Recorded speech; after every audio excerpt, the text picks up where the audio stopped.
dans notre introduction, Olivier a déjà parlé de cette tension entre sexe et genre, entre biologie et société. Donc le sexe, c'est la biologie. Alors, il y a la partie phénomène. Le phénomène, c'est ce qu'on voit. La forme du corps est différente entre les hommes et les femmes, le masculin et le féminin. Et puis, il y a le génotype.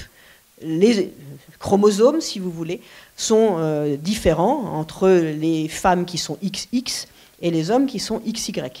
Dans certains cas, il y a des intersexes. Ce sont des maladies très rares et ce sont des cas pendant le développement du fœtus où il y a des anomalies biologiques et hormonales qui se font et qui entraînent une ambiguïté sexuelle à la naissance. C'est-à-dire que les enfants, les nouveau-nés qui naissent, ont des organes qui sont entre la fille et le garçon, et on a du mal à savoir s'ils sont l'un ou l'autre. Leur phénotype est intersexe, mais en général, enfin, même s'ils ont un phénotype intersexe, ils ont un génotype, leur chromosome, qui soit XX, soit XY.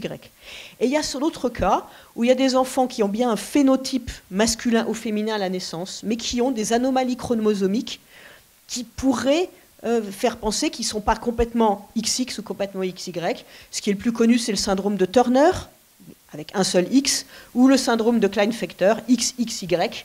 Et pourtant, ces enfants-là ont un phénotype masculin ou féminin.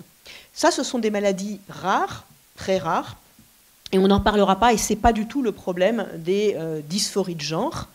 Donc on ne parlera absolument pas des intersexes, qui sont un problème difficile d'ailleurs, et qui sont très très différents. Donc